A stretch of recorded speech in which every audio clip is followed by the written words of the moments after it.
let's come to substantives. Yes. There's been ongoing discussions, especially not only in the media but also across the social media and public circles, about our discussions as a country with an IMF team that had been in the country, and we're told that there were certain conditions that were still brought to the fore. The fact that government still need to cut its expenditure on the public wage bill, and also the importance of making sure that we removed or to the barest minimum subsidies on petroleum as well as energy products or services. That's critical. Now, there's been all sort of connotations and interpretations to it. I take your view on this very subject. Roland, let's get the fundamentals right. Which are? There are two reasons for going to IMF. Two. You mean basically? Basically. One, your own indiscipline can get you to the IMF. Your own mismanagement can get you to the IMF. That is one category.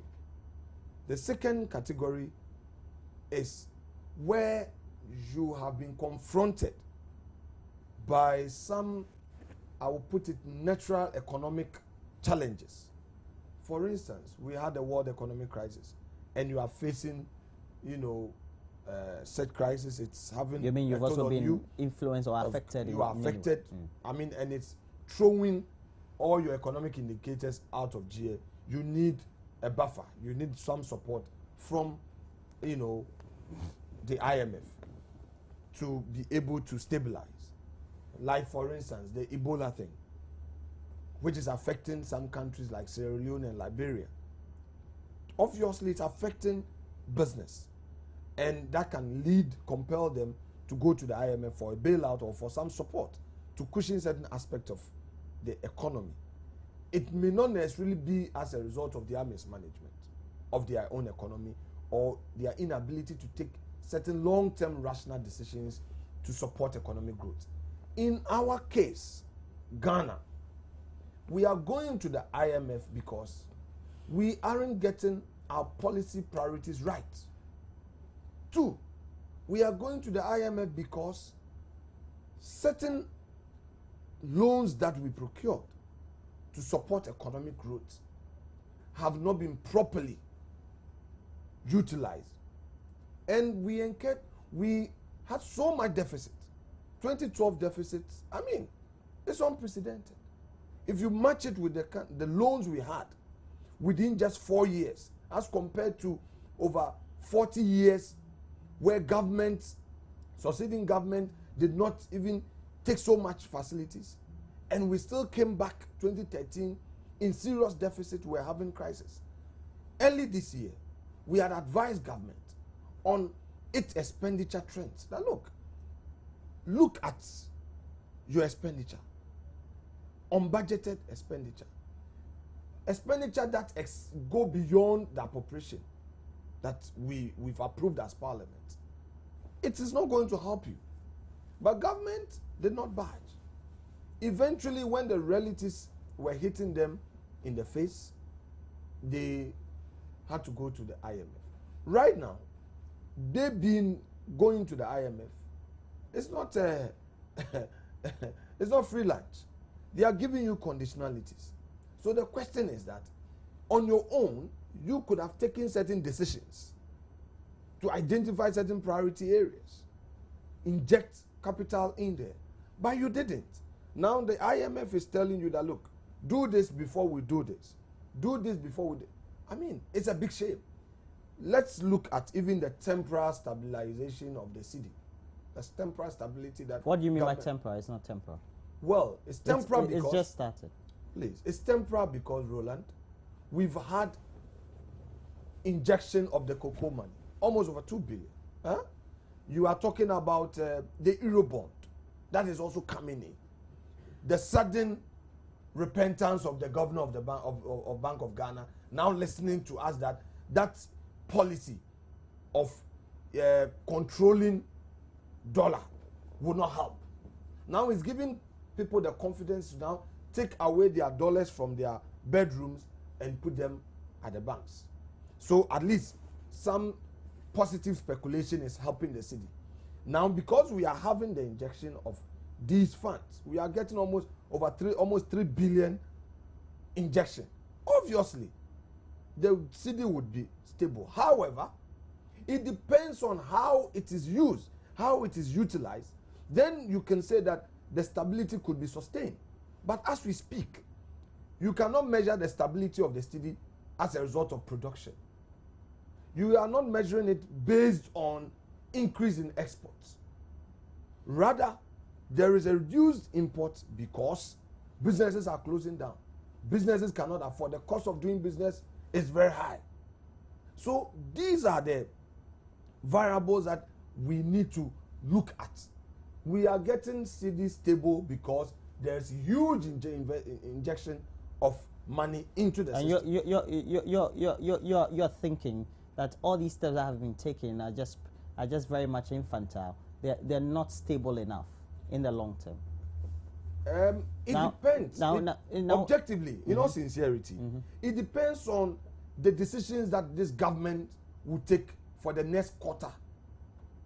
Okay, in its of the fiscal year. But are you also mindful of the fact that the last quarter or the current quarter in which we're in, for which we're ending today, yes, very important steps have been taken, yes, to make sure that the various functional fundamentals of the economy that we've always identified would always be reversed. I.e., we're talking about the import-export dependency and the high trade deficit as we have it, etc. But I'll let you have your take on that. Now, oh, I told you. Let me answer. Thank you very much. You see, my colleague is making a lot of. He's talking about unreasonable noise. You think it's unreasonable noise? Yeah, he's making some. Propositions with regard to the economic conditions or things that will make government or an economy looking for interventions from these international organizations. And he's saying that indiscipline and externalities. And he cannot identify that in 2012 there are a lot of externalities which affect this economy. That's my concern. I'm worried because he knows that in 2012 cocoa prices, gold prices were all coming down. I didn't know externalities. This is what I'm talking about, external shocks. And it's not only about calamities. But when product that you depend on, your foreign earning depend on those products, and their values or the market price of those products are coming down drastically, then your foreign earning will definitely come down. And that will affect your economy. Because those are the basic where you get your revenue and foreign exchange. And if those things happens in 2012 and in 2013, where you took this government to court for almost January to what? August, where foreign direct and indirect investment in this country have dwindled down drastically. And you come here and the government is looking for a bailout, and you are telling us that there's no externalities and it is due to indiscipline of this government. I'll be surprised for anybody to say these things. I want to draw your attention to the subject of the FDI. No, I hope you give me enough time to do, because it makes a lot of things that I need to react to. Please continue, sir. You get the point. So we need to be very critical in analyzing these economic issues. Because if you're talking about externalities, it is clear that from 2012, 2013, you take gold prices, you take cocoa prices. Even in 2013, you know what happened to the mining sector in this country? You know what happens? What a lot of job cuts in this country, where even gold force have to cut a lot of jobs. And we cannot identify and say that there are a lot of external shocks to this economy. So we need to look out for a way out to solve the problems. And if government decides that, yes, we're going to look for a bailout, and let me tell you, those who are not giving credit to this government, this in the mid-year review, when government comes out with the solutions of solving the problem with regard to the foreign, the decision of the CD, they say it will work. And it's one of the critics who says that the measures that were adopted in the mid-year review is not going to work. Now the measures started working. You people are saying that it is a short term, but those measures, looking for the money in itself, is a measure. somebody decided that this is the way I want to solve my short-term problems and the long-term problems. And the short-term measures were in the media review, and the long-term measures are also in there. So you're thinking all these arguments are? The two of them are working in tandem. Going for the syndicated loan is one measure in the media review. Going for the Eurobond is one in there. It's even in the budget. So if these are not, what is the name of the budget? Economic policy for the year. It's written boldly in front of the budget, in the cover page of the budget. It means that these are measures government is going to take to ensure that the problem that the economy is facing is resolved. And they're not only doing that, the long-term measures are what? Increase rice production, increase poultry production, to reduce importation. Those are long-term measures. Those are the, yes. Have we witnessed steps being taken to realize? And then sugar importation. Well, Commander. Yeah, no, those are the long-term, long to medium-term ones, medium to long-term ones. So on all fronts, government is taking action. But in order to ensure that there's some level of credibility in your policy decisions, you need to go out, because expectation in economics is key. Expectation of the people is key. So if people are aware and they are sure, very sure, that no, with all the difficulty that this economy is facing, IMF or international body is ready to support the economy, then the people will have hope. That's the kind of the president is saying, that they need policy credibility. So that's why we went to the IMF. Yes. So it means that by ourselves we couldn't have gained policy credibility. No. Is it not by inference that we have been so much indisciplined as a result of that we witness all these overruns that stem from the fact that the financial period 2012 also translated into that same line of expenditure in 2013, and already we've gone to readjust our budgets for the year, right? I give you instances and the causes of the overruns, and everybody in this country. You've talked about externalities, everybody, but the point is that we spend beyond what we're supposed. I'm asking you because you are a businessman. Yes. You're also an agriculturist. Yes. You're a member of parliament. Yes. If you have a budget and you have a budget overrun, yes, no matter the circumstances under which it happened, there's been an overrun, and ultimately you're going to pay for it. There's always an opportunity cost for some things, or not? Yes, I agree with you. But the point I'm trying to make is that, you see, the overruns, there are reasons for the overruns, and those are tangible reasons for the overruns. Because in preparing the 2013 budget, you understand me? Who knows that your foreign direct investment? There were carryovers from 2012. Do you agree? No, definitely. There's no point. You can check history that in election year a lot of things happens which always cause some level of overruns in this country. We can check from records. Even before then, there were a lot of argument and issues about our wage bills, which in this country we have a lot of discussions, the stakeholder discussions on how we're going to manage. You see, that leads me into this discussion about whether the measures being taken by the IMF or what they are requesting for. I don't know whether you want us to go into. Yeah, we do. There's something. The point I want to make is I think that I've given you equal time as well. Okay. It was 6 minutes, so don't try. But there was I was raising an issue about the steps that have been taken by government over the current quarter, which is ending today, and then we're entering the next one, which ultimately will see drastic reduction in import-export variables or ratios. Now, also, we've seen some steps taken to make sure that we have stabilization of energy supply, even though we've had some inconsistencies over the period. You should say, despite all the criticism, that these steps have been are laudable in the medium to long term. Roland, see, let's deal with the realities. Which are what? The realities are that the energy crisis we face in the country hasn't gotten better. It continues to worsen by the day. Government promises on revamping of the economy has not yielded any positive results. And it's so clear that policy indecision is a contributing factor for all the economic crisis that we face.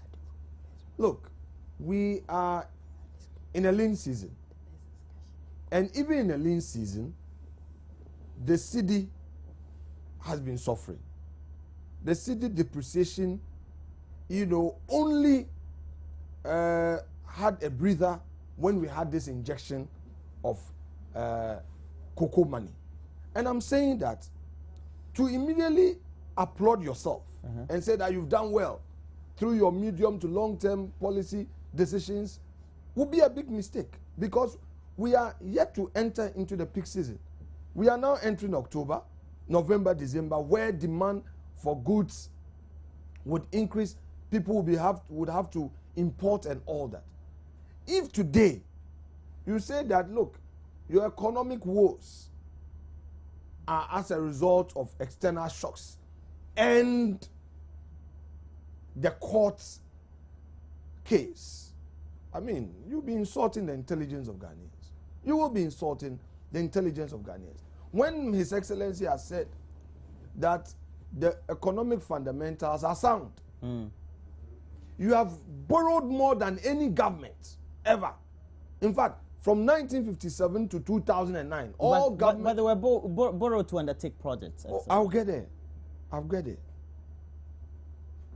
They've overborrowed, and there are no projects, tangible ones, I don't get to your show. point. Oh, I'll get Just there. behind, I keep citing these. I'll give you one example. I'll give you one example.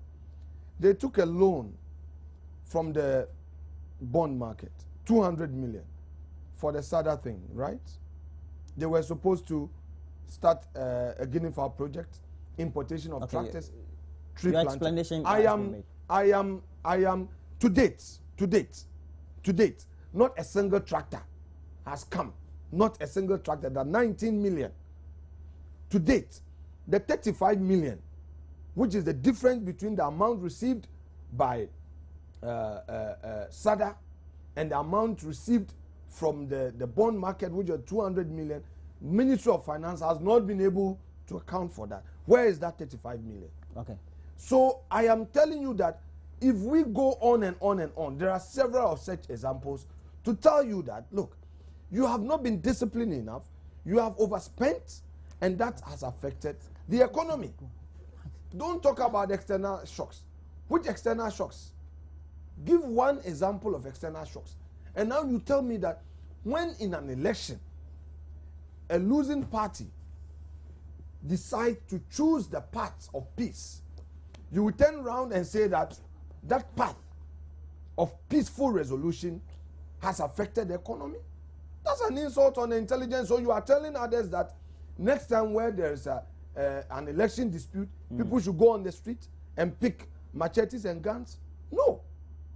Obviously, in an election where people have opposing views and people are dissatisfied and the law is clear that, look, follow a certain path.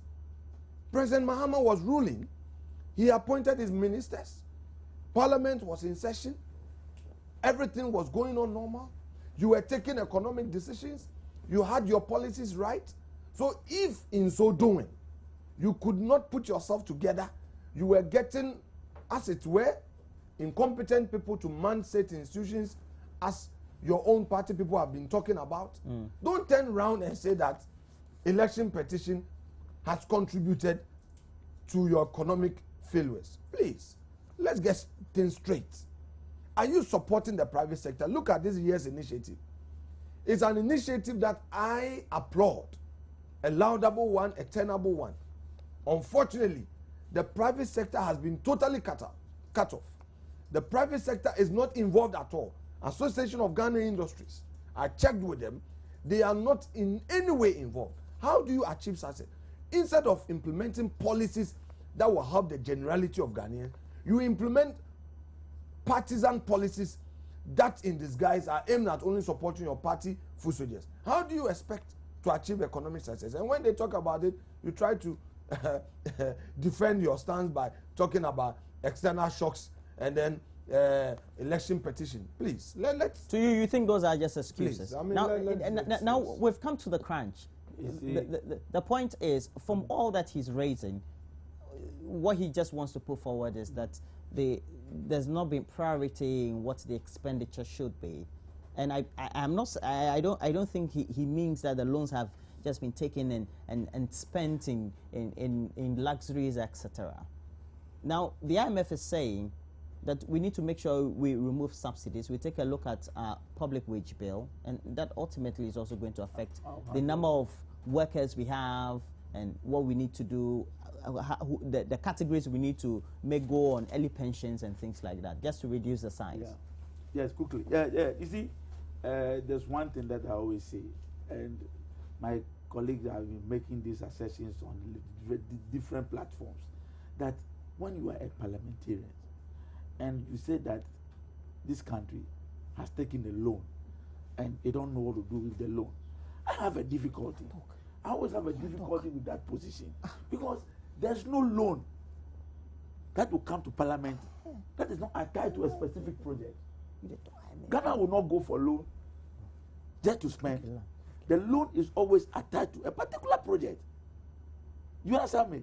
So, and he's aware. So for you to say that government has taken so much amount of money and not all that, and every specific, to you that's an exaggeration of country. No, I get worried over those comments. Why? Because he knows. He knows that there's no way a government will come and say that I need this money from this organization, and they will not state the purpose of the loan and what the loan is going to do. So for you to say that, okay, because there's a loan for SADA, and because of that, so you think he's just making those comments to get political points? Yes, he keep on making those points on several platforms. And when I heard him, I get worried. I said, why is it that my brother keeps on making this point? And he knows that there's no loan in this country that will come to parliament without purpose. Right? Have we seen any tractor? Well said and good. So now that's the point. Apart from that, you see, now the conditionality set by the IMF. Yes. The point is clear. The point they've given us conditions. We are saying that. You see, if you look at Senche report and you look at our issue of our homegrown policies, and you look at the policy measures from the beginning of this year, and you compare to what the IMF is saying, same thing. I'm tempted to believe that it is the same thing. The government was wrong in going to the IMF in the first place. No, you need finance. Because you can take those straight policy decisions, but you need resources to back them. You get a point. Apart from that, because of the difficulty that we faced in the past, that's why I want to say policy credibility. It is because you are in a difficulty. So for somebody to know that, no, with all your difficulties. But do you acknowledge that when a phrase is said, reduce public wage bill or public sector wage bill, it means that you have to cut your job somehow? Not necessarily. Not necessarily. Because for years or decades, we've not been able to remove ghost names. Yes. There's always filtration or sieving of monies down the drain, so to speak. And you can find that in the Auditor General's report. So if you are able to do those things very well, the wage bill will come down. We've not shown the precedent and the credibility that we can do that. When I say reduce wage bill, and know there are difficulties even in the number of people you employ, and in terms of even human resource management, you can manage them well and even reduce the number of staff. So when I say reduce wage bill, it doesn't necessarily mean that you cut jobs. No. You're sure? Very, very it won't happen. I can tell you that it doesn't mean that. It means it means that you must do your things. I hope that all the defense that you put up won't come back to haunt you. No, but the point I'm making is that all the measures. Alex, what's your belief? You think there'll be job cuts? Of course, obviously. I mean, they already brought the Ghana Statistical Services. I mean, they brought a loan to Parliament for us to approve, and the purpose of that loan is to pay with severance awards and all that. You know that. Okay. One of the critical things is also to make sure that the population or the demographics in our population that are expected to be taxable are adequately taxed. And so there's always the phrase about broadening the taxes. And one of the means is not only by ensuring there's thorough identification of the people of Ghana or those living in Ghana, but also making sure that streets are named adequately. The president came out with a directive that by the close of today, all districts, metropolitan areas as well as municipal areas should have undertaken a street naming exercise, and that should have been completed by close of today. Well,